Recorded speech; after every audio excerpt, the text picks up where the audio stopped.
right, everyone, welcome back to the next episode of the Beach Court Podcast. We have a very special guest for you this week. We talked about it last week on our podcast, and he is here, Joe Bernard, aka Omnipoke, one of the best YouTube channels that gives all the awesome data. He's here to talk about all things Ascended Heroes because as of today, Seattle's finishing up today, but we don't care about those results. We're not talking about it in this episode. We don't care. We're on to Ascended. We got Houston. We got Orlando. If you're our listeners, you know, you're ready. You're gearing up for Orlando for the most part. So, Joe, thank you so much for coming on. We also have Max Corcoran here to give some analysis and some questions. But Joe, you're over in Europe. How's it over there? And how's the weather? Cold, rainy, wet? Well, not so much the sort of snow that the East has had, but yeah, it's pretty chill out here. It's fine. It's decent weather. Obviously a few hours ahead, so just having a chill afternoon today, doing some card organizing and stuff like that. But yeah, no, it's good. It's having a chill weekend, and I'm pretty happy with it all. Real quick, I have to ask, when you talk about the card organizing, I always see, you or Emily on Twitter posting stuff. It's like, oh, we were sorting cards and we happened to found 5 base set booster boxes. Does that stuff happen all the time, or is that just a one-time thing? I'm really bad. I mean, I have barely got rid of anything ever apart from bulk. So there's a ton of cards around. So it does happen now and again. But yeah, that's just a symptom of collecting and hoarding for 16 years. I randomly found your short this morning of you, and I don't remember the person you're talking to, but talking about the value of your stuff. And you're like, it's definitely 6 figures, but I'm not going to put a number on it. Yeah, it's one of the. It's it would take a long time to even calculate just by the volume of cards. How much insurance do you pay per month on that? I don't really want to say. Too deep. Okay, understood. Anyways, well, let's get into it. We got some questions for our viewers to get to know you a little bit, Joe. So first up, where are you from, and how did you get into Pokemon? So I'm from the UK, and I got into Pokemon, the classic playground story initially, and just getting into the anime, getting into the cards, that sort of thing. And then as they got banned in schools, we went on to other hobbies and whatnot, obviously. But then I got back into it maybe around 13, 14, when I think I was playing the Sinnoh games, and then I just stumbled upon the packs in the Diamond and Pearl era. I actually pulled an Uxie Level X, which we all know now is a really awesome, powerful card. But at the time, I didn't even know the mechanic of Level X's.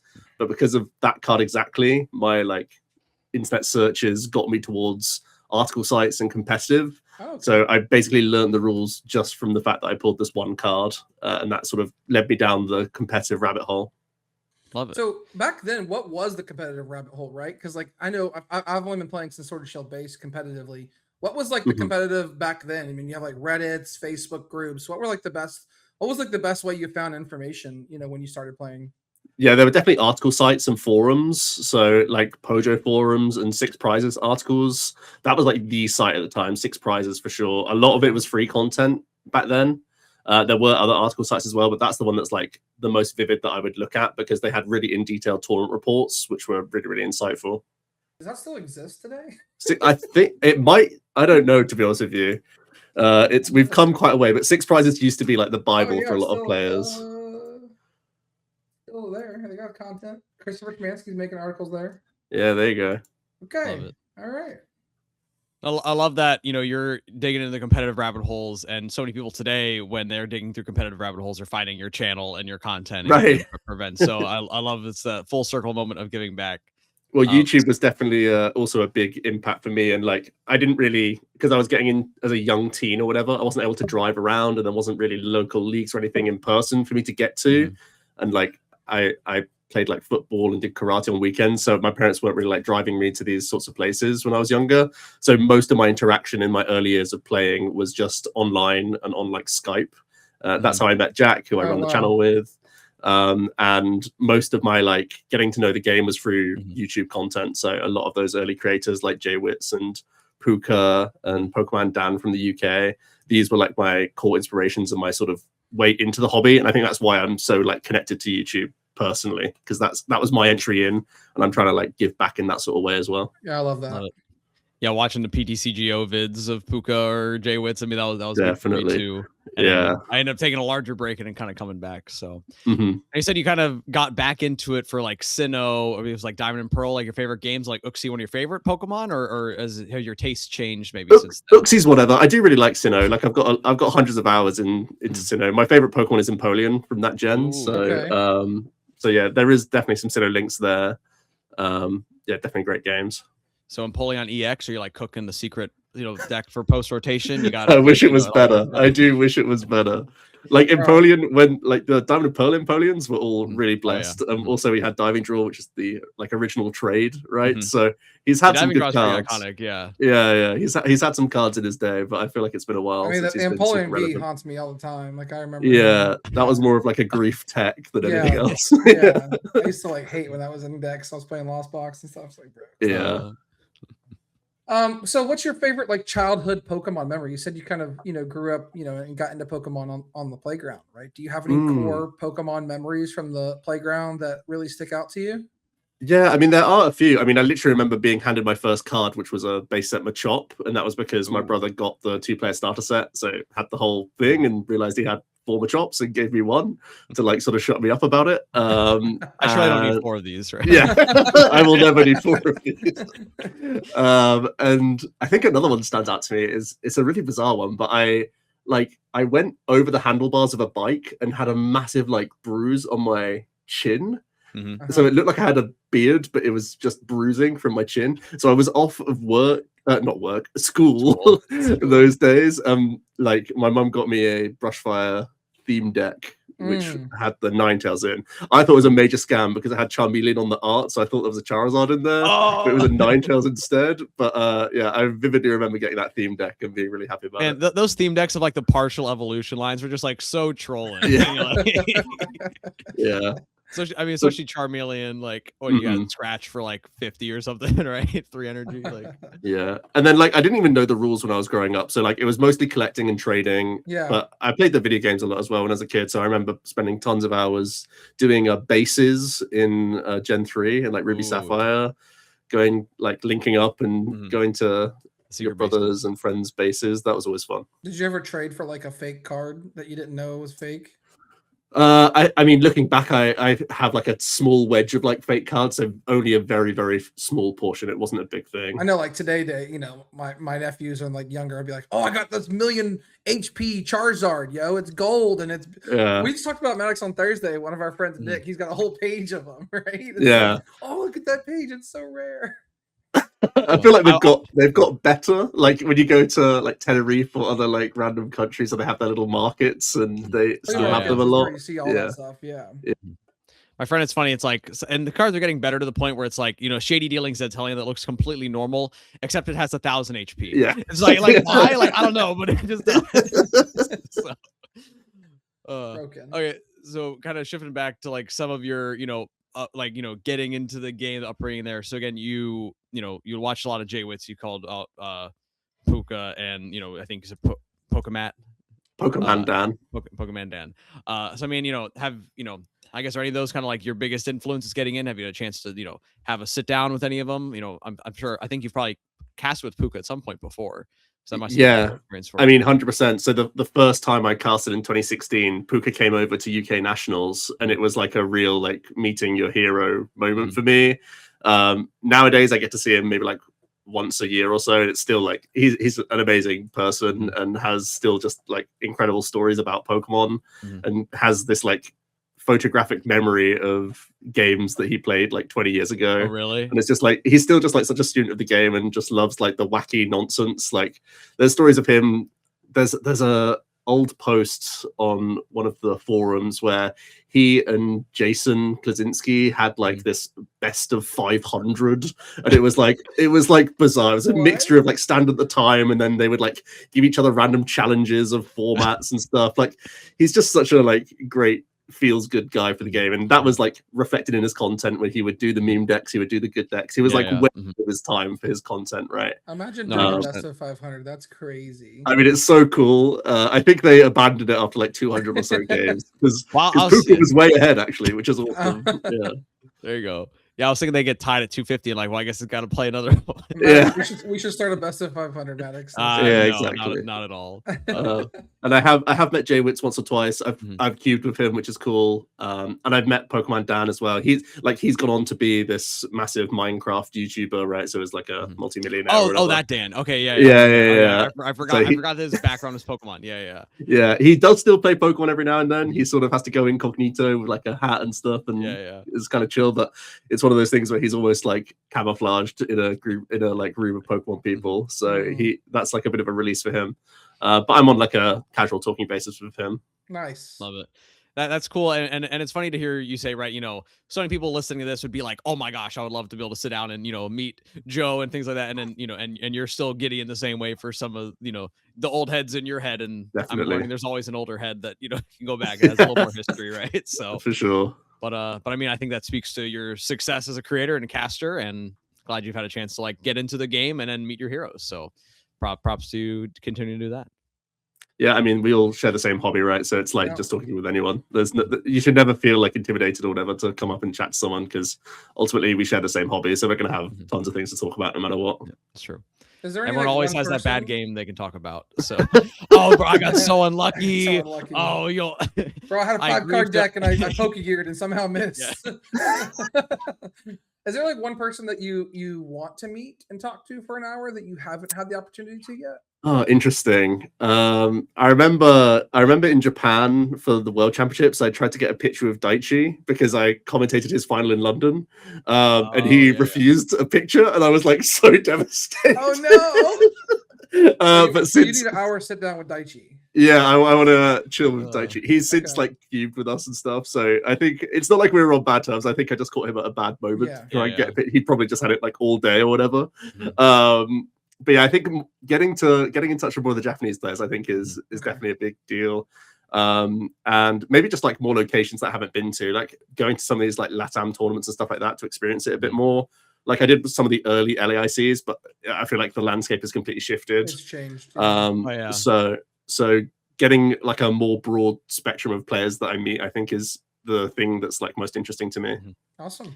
Yeah, no, I mean, especially like going to, Eric and I've been to a couple of the Mexican regionals, and just like, the players there are just like so excited to have regionals, so many people turning out for those.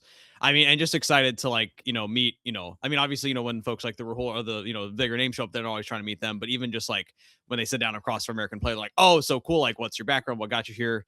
My favorite thing is in Merida this past year, I traded earthen vessels. I traded like my playset of hollow English earthen vessels with their playset of Spanish earthen vessels. So just like cool things like that. And then I remember seeing like a Jacksonville Jaguar football fan there, and it was like so crazy. like what? Okay, so one more question. What is like the most, talk about your collection. So if there's anything off the table, let you tell us. What's the most sentimental Pokemon collection item that you own, and what's the most valuable, collection item that you own? I mean, for individual, most expensive card I have is a PSA 10 Gold Star Charizard, which is definitely up there. I traded a Skarmory PSA 10 from from Expedition that I pulled when I was like 16 for my birthday. I had a box, like I opened a box. Obviously, it was still an old set at the time, even when I was 16, because I'm not that old. Yeah. But like I was going back to the older sets at the time, and it's crazy to look at the price of boxes now. But it was like I think I paid maybe like £200 for that box, something like that, which is crazy. And then I got this Skarmory, which was one of 6 in that grade in the world. So a collector was reaching out to me over a course of many years, and I eventually got that trade done with them. For the Charizard and a few other pieces as well. I think I did well out of that trade, but obviously like he's like one of 3 people in the world that can actually say they have a gem mint collection of Expeditions, so that makes sense. And then sentimental, I feel like it is those sorts of things that I've pulled. Like I always think about the boxes that I got to pull. So even though it wasn't like the right financial decision to open all these old boxes, obviously, I just feel like whenever I can see a card that I've pulled myself, graded myself, and is in my collection, I feel like really proud of that. So there's like a ton of cool cards that I like, mostly the vintage stuff that I am really attached to. Love that. Love that. And so the collector at heart. It says, "Oh, it's Yeah. a little more special if I pulled it and got a great." It is. I don't know why, but it is. I feel like I'm Well, I mean, always it someone is, that I like think- very rarely trades as well. Like I Mhm. always feel like I keep my cards better than other people because I'm literally like from pack insta sleeve, like never let it see even sunlight. So I always feel like a bias to my own cards Love unless that. it's like factory errors and stuff. Yeah. Okay. If you ever got the Mona Lisa, it'd be like tucked in a closet. You like, Yeah. move, unzip it from the plastic, like take a look, like that's nice. Okay, close it up, close it up. I'll see you in 3 months. Yeah. exactly. So next up, we got the caster questions coming up. Before we do, I did want to quick throw one we didn't plan for. What stood out to you from the Pokemon Day news? What did you love about the Pokemon Day news? Well, obviously, whenever you get to see a new gen, it's really cool. Mhm. I think all 3 of the starters are good. I think this is a tough choice between the 3 of them. I think they have a lot of potential, all of them. So definitely that one. And then I think Champions is like a massive potential W, to be yeah. huge. Yeah. Mhm. I'm hoping that their release is more smooth than the PTCG Live release. I'd still like the bar to be raised on Live and have any sort of attention given to it. But I think Champions just really opens that door, like similar to how Pokemon Go just sort of took over the world. When you lower that bar for entry and it just becomes about you just have to play test the game itself, it just means that there could be a massive landscape shift for people, because I know that basically every game that comes out, they lower and lower the bar to like create your team and the time investment, and every time that just like goes down so well with the entire player base. Have they talked about what it's going to be like at regionals yet? Like, because it's going to be a mobile game plus on the Switch, so right? They gotta they gotta have that same challenge that like Unite has now. Of like, I'm not sure your phone is like not compatible with our stuff or whatever. Yeah, I don't think they've actually spoken about it. I can't recall. I imagine they will just say it will be blanket across the board on one device or another. I would have to imagine. They have the technology for either because they have Go already and the Switch stuff. So I'm not too sure, but I imagine they will just enforce one console. I think for Unite, they just said, "Hey, like, we're gonna bring phones," right? Is what they ended up doing for Unite. Well, even on the Unite stage, you see some players on phones, some players on the Switch. So maybe they have to have dots for both in these seats. I don't know. Yeah, I agree with you. I think Champions is going to change the landscape a lot. 100%. I feel like it could just go nuclear. We know that the viewership for VG is just so high, and like everyone has that connection to the video game, but that barrier to entry in terms of time investment is so off-putting for people. So you just take that away, and it's just like playing Showdown, right? But now you're doing it on the official client and getting your rank up and stuff. I feel like that's gonna be so addictive for people. Right, and you can play on your phone. Like you don't even need the Switch. Like, I mean, we're lowering the bar so much. Yeah, and it can take 10 minutes to play a game, and that's like the perfect window of opportunity. It's like trying to catch that demographic of you're on a break, you're on the bus, you can play whenever, and that's huge. Exactly. Yeah, I feel like in 6 months we're going to see a large, Craigslist listing out of Washington for a bunch of Switch 2 docs or Switch docs. Be like, hey, yeah, we got like 2,000 docs for everyone, because we're going mobile now. Craigslist, bro. That's crazy. Pokemon probably won't use Craigslist, but no, I know. Like that's just crazy. Yeah. Joe, let's talk about your kind of come up as a creator and caster. And I think you talked about all these early resources that you used to personally get into the game. Tell us a little about the starting of your channel, Omnipoke, and how that kind of came to be. What your goal was for it now, and like what do you think of it looking back at that goal now? With how far you've come today. It's always a interesting one because I feel like it's mostly been documenting our journey as players, myself and Jack, where like it was at an inflection point where I just started to go to university. I was driving. I had like my own free time to do what I wanted really, and like travel around Europe, not just the UK, and start doing tournaments. So it was really as me and Jack were turning from casual to more competitive players, and the timing on it was that Dan had really stopped his like main content, and he was like the only real UK voice, it felt like. So a lot of our early content was like tournament reports for these random regionals in the UK, because there weren't even like the 6 prizes people were mostly the Americans, I would say, and some very top European competitors. So it was a bit of like, oh, this is the tweaks I'm making for this regional championships in a week or whatever. And then like obviously PTGO was getting like better and better and more easy to use, so started to do different deck profiles and stuff like that. I feel like it was like ultimately mimicking some of the top channels at the time. Yeah. Which is just like pretty natural. We started to do like long form discussion content as well, which was also like a big thing back then. You just had people on a call like this, and it would be long form, like whether it was a format change or a set coming out, it would be like getting 6 top players' opinions on that in one go. Yeah. And I feel like that eventually sort of became the flagship videos for Omnipoke. Like as the years went by, we paid special attention to the set reviews and the stuff on the horizon, because I feel like that's what people were sort of yearning for, especially back in the day when it was harder to find this sort of information. You had to go out your way to get a lot of these tournament results early.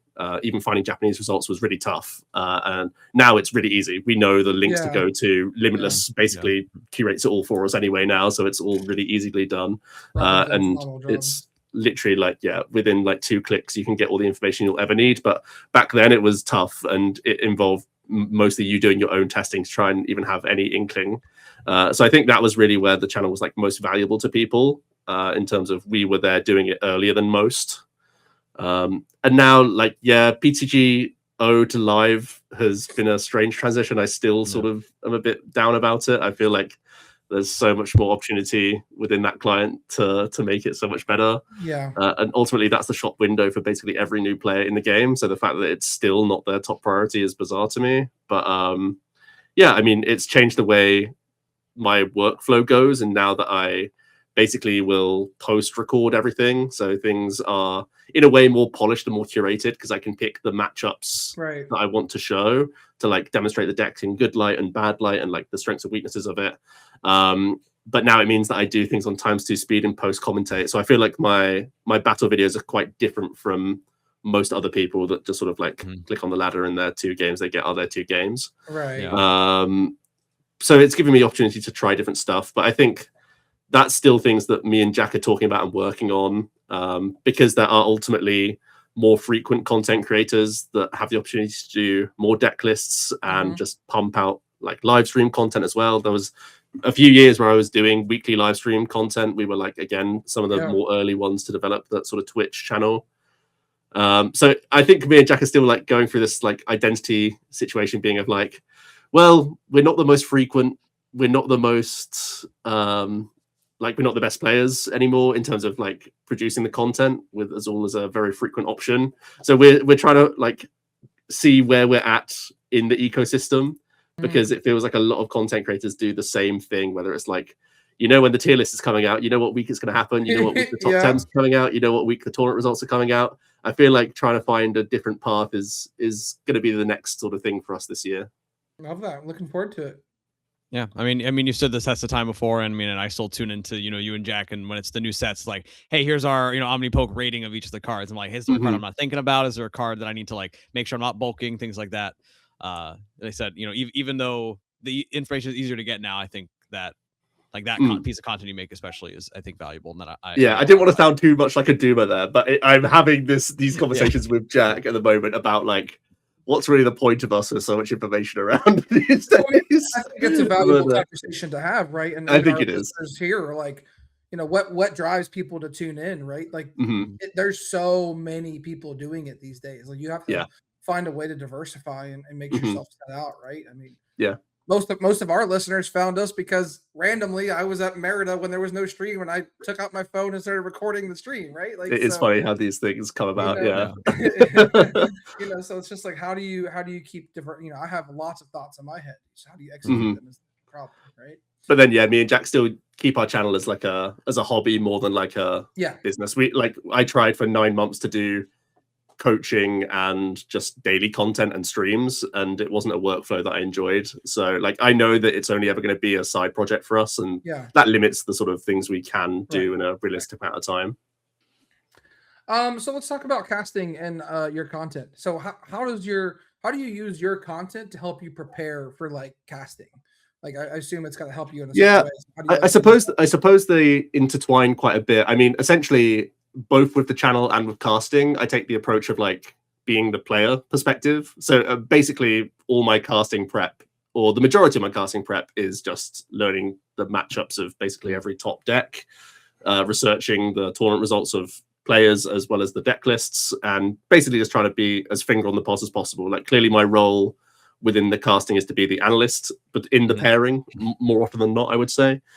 So I have to basically play both sides of the table whenever I'm casting, and I think that basically just comes through experience. That's always the way that I've tried to find to do it. And then the other casting prep really is just about sometimes it's player preparation and like looking at sort of recent tournament results and seeing who are going to be the best storylines to talk about and try and like feature them if we can. But ultimately, that's not always a caster's choice anyway. That's going to come through an SME quite a lot these days. So yeah, it's mostly play prep. And then by nature of wanting to, or like thinking it from a player's perspective, that then informs what sort of content I would want. Because like, oh, if I'm thinking about this stuff as a player myself, I imagine other people are having the same thoughts. So it's all sort of converging into one thing. Nice. Love it. How did you get to your first cast? I think you said it was, did you say it was UK Nationals back in It was 2016? 2016. Yeah, 2016. So how did you get that? I mean, were you just I'm the UK content creator at the time, or is it something that you put yourself out there and said like, hey, I've been doing community casts and like trying to get a shot here? Well, there literally weren't any casts at all in Europe at the time. The only casting being done was out in the US for a few years. So I was approached for some interviews from TPCI, and I think it's because I was one of the few European content creators out there.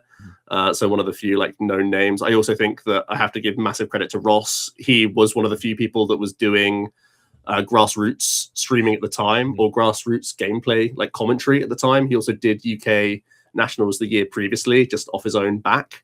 And even though I wasn't on like that broadcast, I was on as a player.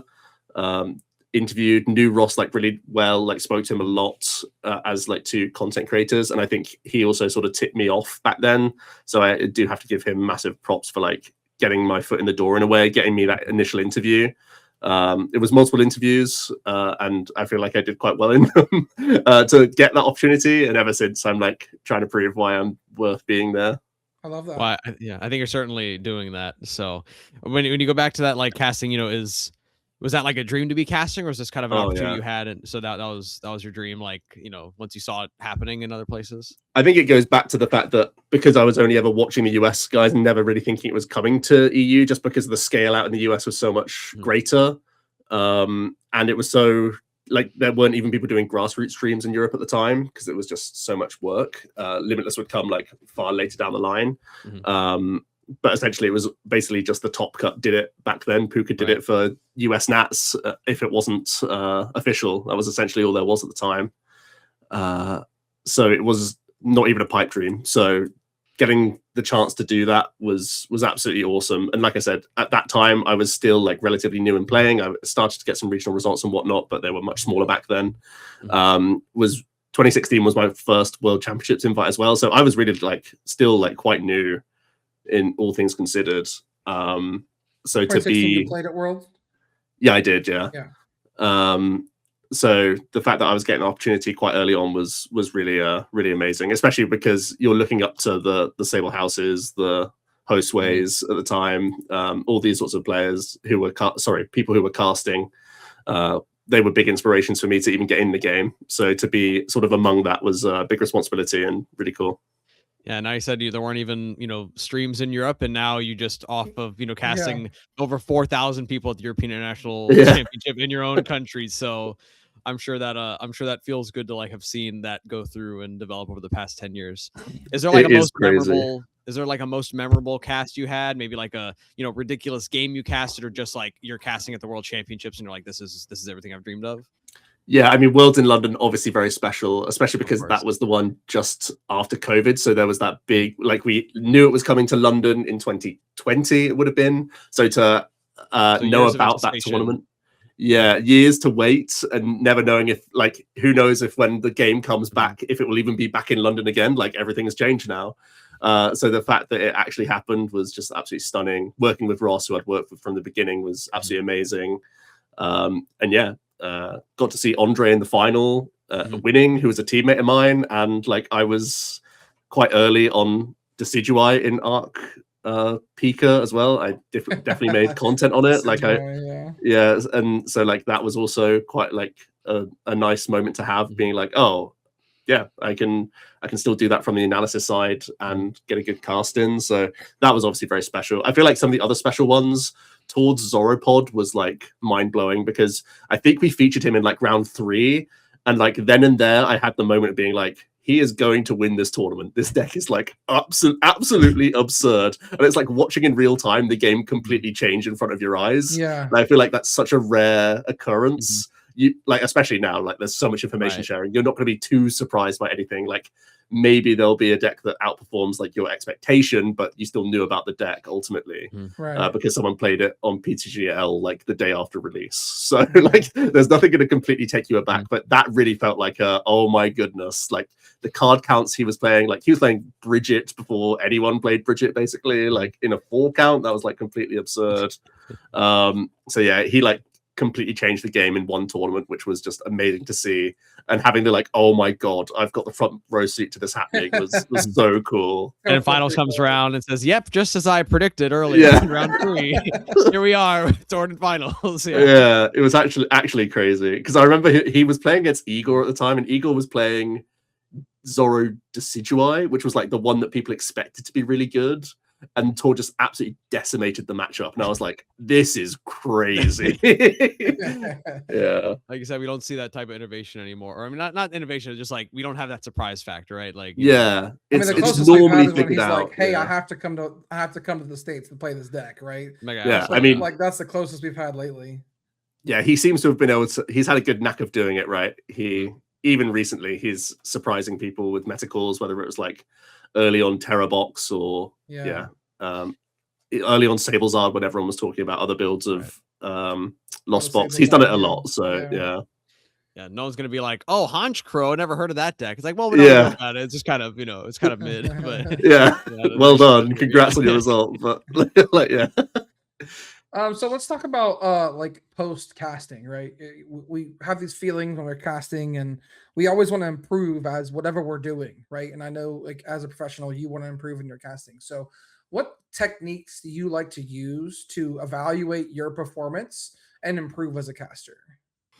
Well, I'm watching back everything. Obviously, the thing you sort of have to remember is that there is a lot of plate juggling and spinning that you don't see on broadcast. So you have to give yourself some slack in that, like, oh, I was looking here and not there when X was happening. Yeah. And it's also, you have to bear in mind that there's a co-caster alongside you as well, and you're leaning on them in certain instances, and they're leaning on you on certain instances. So it's always going to be layered in the context of like what your pairing can do and trying to make the best of your pairing every single time. So there is definitely an element of that you have to give yourself some slack for. But I think ultimately I'm hardest on myself whenever I miss certain lines of play, or if a game, I feel like my main like strength as a caster is like wrangling my co-caster to keep the most relevant points on topic and not like go floating around things that don't matter too much, because there's so many things you can talk about on any given turn. Yeah.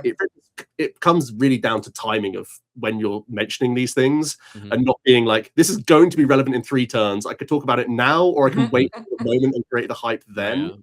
So there's like so much you have to talk about, but you always have to measure as well that like, especially it's a weird thing where the later into a tournament you get, you have to simplify more and more, because there will be a larger pool of people watching those games that don't know what's going on. Don't really know what's going on at all. Almost like in finals and in semifinals, you have to almost like dumb down your casting to give the absolute basics to people, because there could be a random person who's a Pokemon Go player waiting for their match to be on Championship Sunday, and now they get to watch TCG. So you have to really be simplifying a lot of things in those sorts of situations, because you're casting a wider net for those. So I feel like if you look at my World's Finals casting, it's really quite basic, to be honest with you. Like there's nothing that's going to blow you away. It's really just like highlighting key things, but more than ever talking about the abilities and the attack names of things, because that's ultimately what matters in those spots. So you're having to every situation as well, just in terms of like what you want to bring the audience. So you're like constantly thinking of that, like during, I mean, as the tournament progresses, like, round 3, it's like, here's this intricate line in the Absol mirror, and finals, you're like, once per turn you can attach an energy card. Like, I mean, but how much are you actually like changing what you talk about? Yeah, I mean, I'm definitely aware of it for at least finals and semifinals. I definitely want to have a difference in my casting for those, just because those are the ones that make it on ultimately to the YouTube channels as their own thing, rather than someone who's willing to watch 8 hours of the full stream. So, and ultimately there will be matches where that is going to be more pertinent as well. Like if you're in a Golden Go matchup against basically anything, it's going to be a much simpler broadcast than like a Gardevoir or a Dragapult mirror card, boss, or whatever, you know. Yeah.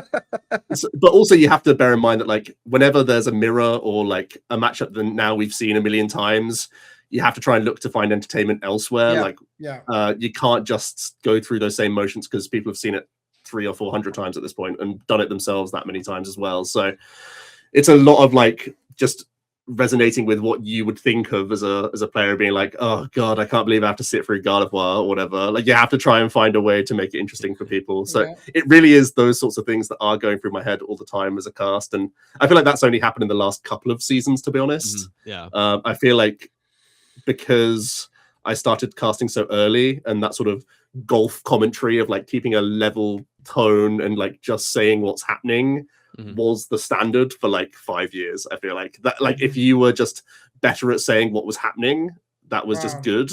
But then that landscape did start to shift with people like Shay coming onto the scene, people like Amy coming onto the scene, Boo coming onto the scene. These sorts of casters really Shay on the screen, man. I'm like, yeah, I mean, he's gonna happen.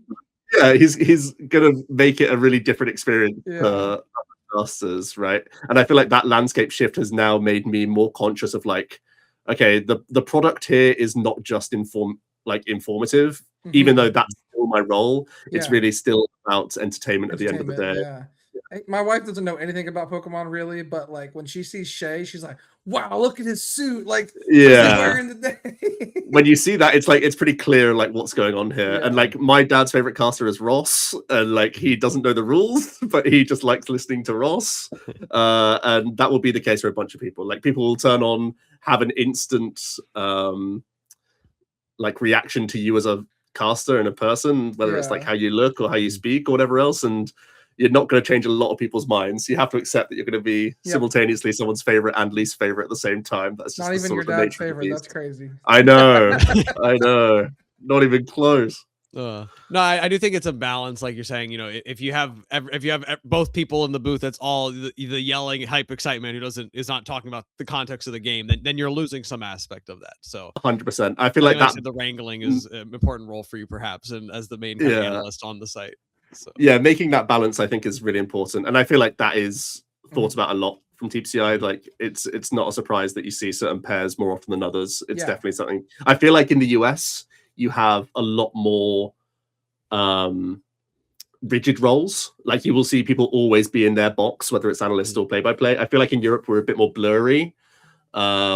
Which is like fun to do, and it's more like conversational. I feel like that's because a lot of the people are just within the UK and we're like friends and have known each other for a long time. So I think it like naturally plays, but it is a bit more like, who should I be listening to for like the analysis, and who should I be listening to for the fun? That kind of does get blurred a little bit, but I still feel like it ultimately creates a good product. All right, we know you're the analyst, and that's why we wanted to have you on today, because as we talked about at the onset, like Seattle's happening, but we don't care. We're ready to move on to Ascended Heroes. So we need your thoughts and analysis. So let's move into that. I actually want to lead off with the first question. Yeah, sure. So again, this kind of goes back to some of the content created around like when new sets come out, understanding how to approach that. So, you know, like how do you approach to adjusting your deck or the meta decks when a new set comes out, especially if there isn't like we're ignoring the format breaking archetypes, right? We're not dropping Silver Tempest Lugia, right? This is, hey, every deck moderately gets something. Like Ascended Heroes is a decent bit, or a good bit of decks get some extra tools. How do you go about approaching your deck just format to format when you see these incremental changes come out in a new set? So, I mean, clearly you're going to read all the cards first. You have to know the available card pool. I think a very good and useful exercise is thinking or like jotting down of the current main decks what the best new inclusions would be for your deck, and also then key threats as well, because clearly as other decks get stronger, that could be your worst matchup for another deck over here, and that will then change the percentages of decks going into a tournament. So I think that sort of like key threats and big additions are the first thing to think about. And then you have to think about ironing out those new lists in terms of like, okay, I know these cards are really good for this deck, but what actually is on the chopping block, what gets weaker, or like what is no longer required because these new cards are here. I feel like that's always the first stop, and then it's about that practice and testing, and I mean, having that spreadsheet open of how your decks went, how your matchups went, and then having more detailed notes is always going to be the best thing to do if you want to like truly iron out a 60. But I do think you can take a fairly like vibes-based approach in the opening and being like, oh, I want to experiment with this new card. Let's start with 4 copies in and see how often I like drawing this card in my opening hands, how often I want to see this card in the mid game. Is like always a good gauge to be like, okay, I definitely don't need 4 copies of X. I would much rather have like at most 1 or 2 if I have a search supporter for it when I need it or whatever. Yeah, so I like that approach. So saying, hey, here are the best new inclusions from the new sets for each of these decks, and then just trying them. I mean, you jump right to a 4 count type of thing if it's that impactful of a card. I mean, it's clearly going to be reasons to not go to 4 immediately, if it's a tech Pokemon. But like, for example, a Pokepad, right? You could easily see yourself playing. I would start with 4 in Dragadusk, for example, and be like, turns out I do want to see this in my opening hand and on turn 2 and on turn 3 and on turn 4. So I probably want lots of these in my deck. So like it's that sort of thing, and it's like, can I ultimately justify 4? Maybe not, but like exactly right. This is essentially the only card of the set. But that will be like, for example, if you shoved 4 Pokepad into Gardevoir, you'll quite clearly realize that you do not need 4 copies of that card within your deck, because sure, it's useful turn 1, maybe turn 2, but then you know that it's not going to be great for the remainder. And if you just do it from that natural standpoint of, especially with the supporters in the game mostly being Lily, when you're refreshing your hand during 6 or 8, do you want to see this card often or not?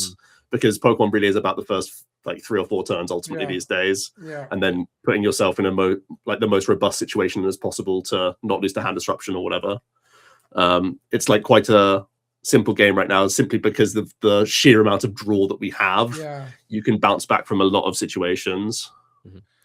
Yeah, I love how I said the vibes-based approach. That's just a funny approach, and that's what all of us want to do, and we always try to look to the data, but if you're like, nah, just throw in 4, like, see if it works, and if it doesn't, like, start cutting cards, you know? I mean, ultimately, you're not going to play enough games to truly feel like it unless you're really deep into the weeds. Best of 500, right? So. Yeah, exactly. So I think there will be an element of that. Also, of course, looking at Japanese results is always going to be like a great starting point. City League data trawling is going to be really useful to see like, oh, a lot of people are landing on 3 copies of this here, or, oh, for some reason, a bunch of the people aren't playing this card that I thought might be good in a list. Why is that the case? Or like, oh, I think this new like Light Ball, for example, is really good for a deck. Why is it not seeing play in Terrabox now, and why are they still playing Clefairy? It's like, oh, it's because you can get jamming towered all the time, so it's actually like a 4-piece combo that you can't do against Pulse. Like all this sort of stuff is like, you can think about it intuitively from like a theory standpoint, but you could also just like play your games and then find out through testing. All right, so the next question is, we're talking about the meta shares and the new decks and where meta shares come from. So we know In Zoroark is going to get this beautiful In Zekrom from the ETBs starting in Ascended Heroes.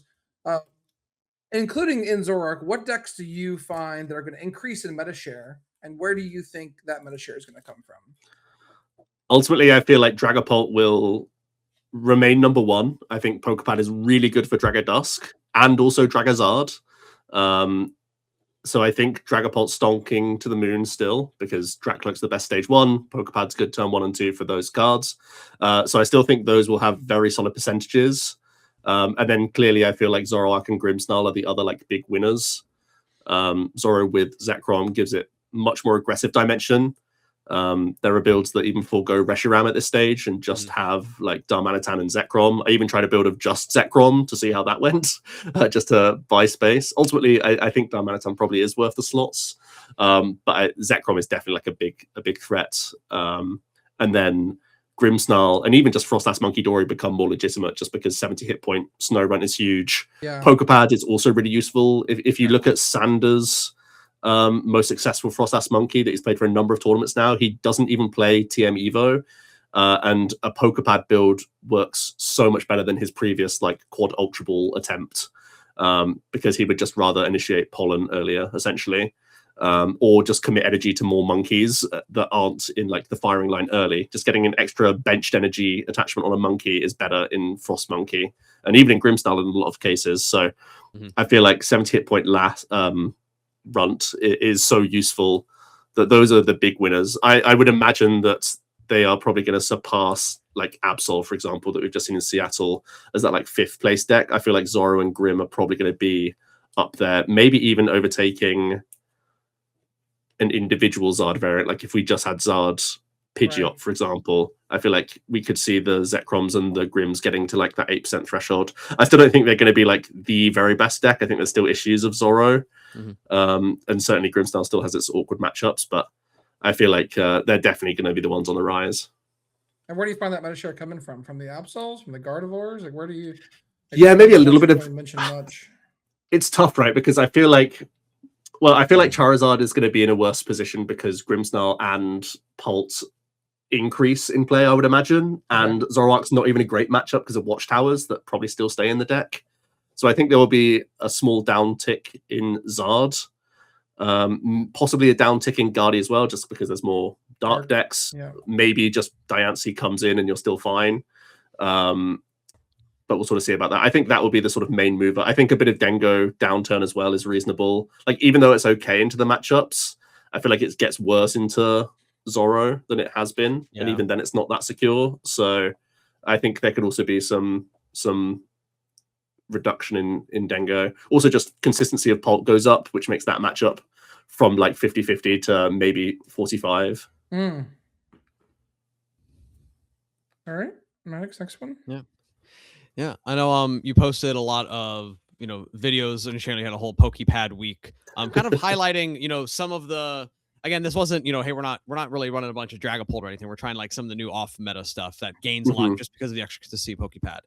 Do you think any of those decks could make a significant splash with the power Pokepad? I know you mentioned like Frostless Monkey Dory. I do think that's a good one with Frostless gaining a lot, but the Alakazams, the Honchkrows, the Toxtricities, Diplin. Do you see any hope for some of these favorite rogue decks of some? So basically the motivation of that Pokepad week that I had on the channel was essentially saying that Pokepad raises the floor of every jank deck to at least a level higher. Yeah. Unfortunately, I think the power level of the decks we have in format are still so insanely high that these decks are still probably all bad, apart from Frostlass. I think Frostlass Monkey Dory is a genuine contender in the next set because there are so many evolution decks that we've just talked about that Devo can just crush. But I think Alakazam still ultimately its matchup spread is still really poor, even if it can do what it wants to do very frequently. Especially because like there's just going to be more Pult and more Grimmsnarl, and that's just like never a good thing for you, right? So I think that's matchups get even better. Yeah, and like less people want to play Dengo and Absol, so yeah, like yikes.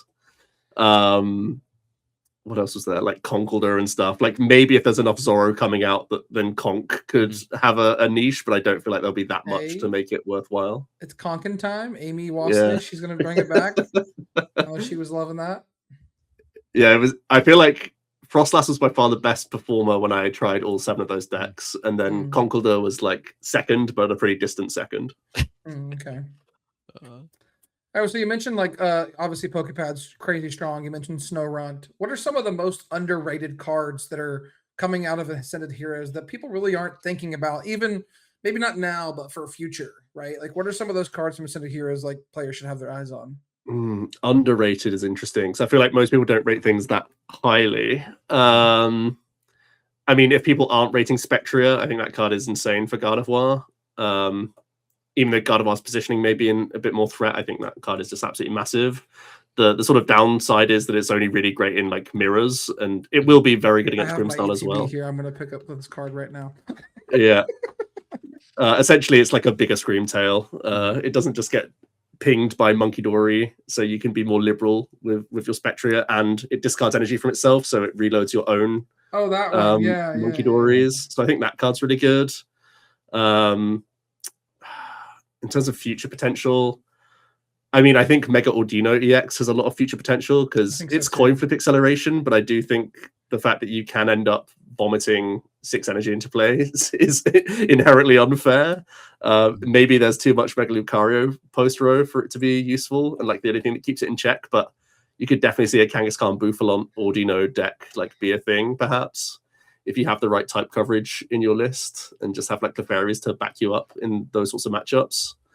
And then Dragonite, not so much as like its own deck, but as a mini package, I think is pretty okay. I feel like a package of Dragonite in a Flareon is very interesting to give yourself a pivot ability. Some, like Dragonair list just to like again be more consistent. Yeah, I mean Dragonair is clearly a very good ability. You have to support it with energy acceleration and whether it's Crispin or something else, but that ability is like undoubtedly really, really busted. Yeah. So having a 1-turn attack of Dragonite within some sort of other deck is interesting, whether it's Terrabox or Flareon or whatever else. Okay. So I have to ask, we're talking about Mega Audino underrated cards. Your first World Championships was when Mega Audino won Masters Division, of course. The other Mega Audino. Is Mega Audino winning this year? Or maybe in a future year? What you think? I would probably say no, but basic Megas have such a good track record of doing well at majors recently that I feel like I always gravitate towards big basics. That's always like my thing. It has been for many years, and whenever I have the opportunity to play big basics, I probably will take it. So I definitely have my eye on it personally. Maybe leading into post-row stuff, I think big basics are cracked right now. Not necessarily recently, Joe? When's the last time you played in a major? Yeah, I mean, I've played in majors recently. I haven't played too many big basics, but I mean, last season I played Miraidon and Roaring Moon and stuff. I normally try and gravitate towards like the simplistic style decks at majors, just because I feel like I can play all the complicated decks really well for like 5 hours, and then I probably start making mistakes like from then on. Yeah, I'm same. But yeah, I mean, right? Yeah, I played in Toronto. I played Golden Go. So my mentality is still to play the more simplistic decks in majors. Yeah, definitely. I'm hearing that more and more from different players. I think even like Ross or Pablo Mesa was even talking about Ceruledge Edge, where they're like, "Hey, listen, like I can play this deck to like almost near like 100% efficiency, and I don't have to think about complicated board states all day. I can just play another game," type of thing. Yeah, it's one of those things. That I think it's a strange thing. It just makes the whole tournament experience like quite chill. And I don't know. For me, there's nothing like I would feel worse at any tournament. Like I don't mind doing badly at any given tournament. But it's like I feel terrible if I know that I didn't play well enough or like I had the opportunity and didn't capitalize on it. I feel like that's when I've only ever had like real crash outs. Yeah, I'm currently in this mode of like after Orlando, I'm gonna cry because I can't amp anymore. Like there's no very much attack, so I don't know what I'm gonna do. Yeah. Start playing the Hydreigon EX that takes an extra prize. Maybe it feels the same. I mean, I have a page full of Hydreigon with the other one. All right, let's wrap up a little bit of Ascended Heroes talk, Joe. So, final thoughts. Again, we have a few. We have a good chunk of tournaments in this format before rotation. Are you predicting any like shakeups or any innovation, or is it really just going to be we see these kind of top level contenders improve? Any bold predictions for our Ascended Heroes format? I mean, I wouldn't be too surprised if like a Mega Frostlass tech line at least got a top 8. I don't know about winning because there's only a few opportunities, but I think that card has like real surprise potential to get you through Swiss rounds, and then like it's probably a card you never use in Top Cup matches, but like just the fact that that's a threat is really interesting as a card, and it is within that really good evolution line. Whether it's Frostlass Monkey or Grimmsnarl, could still play it with just prisms and whatnot. So I think that would be my like spicy pick that could have a big performance. All right, so the first casting tournament that you're doing, you're going to have that on your caster prediction. Look for the Mega Frostlass. Yeah, I'll try. The Mega Frostlass does seem powerful. Yeah. I mean, just what if you have opponent has 7 cards in your hand, you're hitting 350. Yeah, I picked up the full art copy because I was like, I like this card. It's an awesome looking card as well. It looks sick. I've been trying to think of like what deck can I throw this into as like a wall. I mean, obviously, it makes sense to slot in like a Grimmsnarl, Frostlass Monkey. Part of me is like, what other random deck can I just throw this in with like a Prism or Luminous as just like a tech option? Well, sorry, you can throw it in Goldango. Sure, yeah. Play ES Pro, Energy Search Pro, some waters. You just need 1 water, honestly. Is that ever better at wall busting Cornerstone? Maybe their hands are always massive. Genius. All right, let's move on towards our post rotation thoughts. We'll be pretty quick on these. What's your early thoughts on the post rotation format? Do you really think Unfair Stamp is like the best disruption in the format? Like, or are we going to see people kind of like on our side of the country gravitate towards Judge or Harlequin and like play Secret Box still being the strongest ace spec? Yeah, I pretty much think if you're not playing Stamp, you're basically throwing. You need a really, really good reason to not Stamp. Box is terrible when you don't have Arven. Like that was basically half the reason to play Box. Yeah. So just that like +1 out to play the game isn't worthwhile because you're not going to play a quad petrol deck, right? So you're not going to have that access to it early enough that it's a impactful card. It doesn't feel amazing right now post rotation. I'll be pretty honest with you, because it really does feel like a can you find Stamp when you need it style situation. Ugh. And it's like, oh, can they find Ultra Ball to Meowth and still find win off that? So it definitely is being simplified down quite a lot, to like more simplistic poke of like, do I get my early attacks in? Am I like attaching in the right place? Like it does feel like it's dumbing down quite a bit. I'm very much not Team Harlequin. I feel like even though it can exactly be more statistically correct to use it on the turn, you want someone to not find game next turn. I think the usefulness of Judge generally is more interesting. I think a quad Judge Lucario is intriguing to me. I feel like that's the only quad Judge deck I'm really thinking of, though. That's pretty. That's pretty good deck. I mean, Judge, you got Ultra Ball, energy, your mouth, and drawing cards with. Yeah, there's some quite toolboxy Teal Mask basic decks. I think there could be quite a simplistic, like high count of Clefairy, high count of Ogerpon, and that could be a quad Judge deck as well. Maybe even with Lily's Pearl, something like that. That's like low to the ground and has enough outs to get yourself out of your own 4-card hand is intriguing. And we've seen many times over that quad Judge strategies do work in like quite limited card pools, and I think we are in that stage. But I also think there's a lot of like good owl builds still going on in the format, and when they have PokePad, they have good odds to like still get there. I think Watchtower wasn't really a talking point in at least the lists we saw in the Champions League, but I think that will still be, as that format develops more and more. It really, like, if you watch the Champions League games, so much of it is like, if they don't have Ultra Ball Meowth here, they are going to lose. So the fact that Watchtower is not being used more is pretty important. Yeah, I mean, I saw a post today, like, we're losing 1,016 G block cards.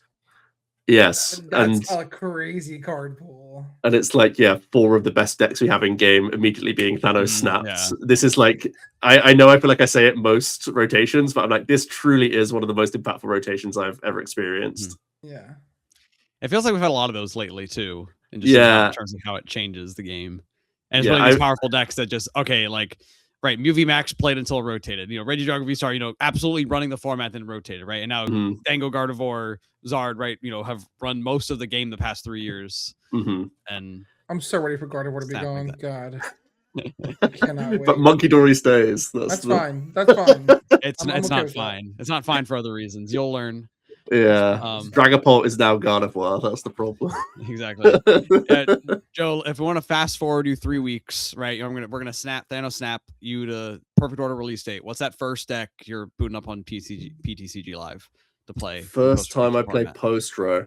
Honestly, I want to play Rocket stuff. I think Haunch. I think Haunch is bad now, but I think the fact that you get to play 4 Archer is pretty cool. In whether it's like a Spidops, Mimikyu, Mewtwo-y thing, or whether it's Haunch.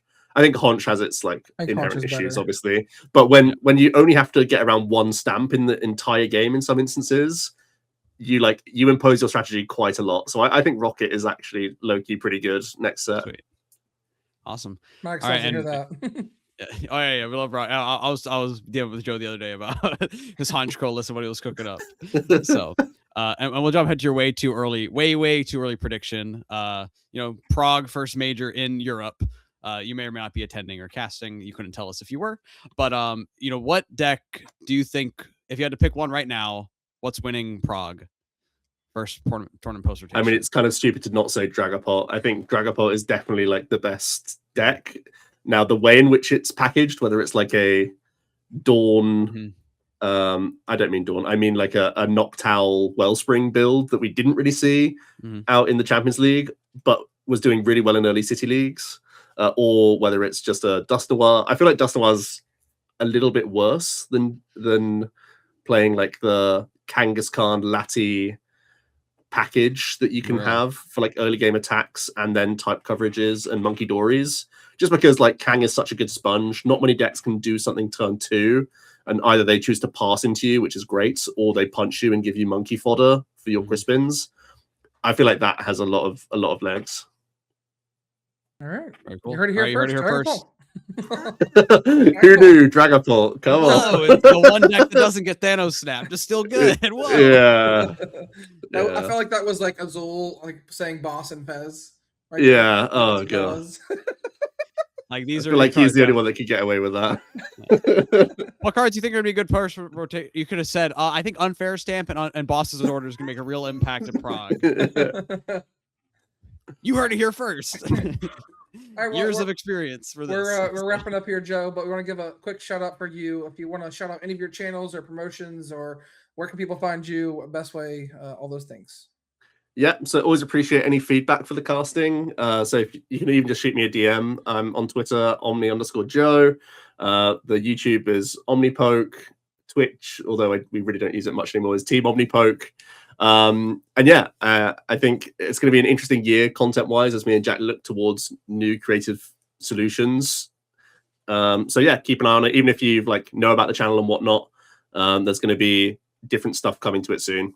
So yeah, thanks. And thank you guys for the opportunity. Love talking to you guys in person whenever we get the chance, and love listening to the pod. So thanks for all you do.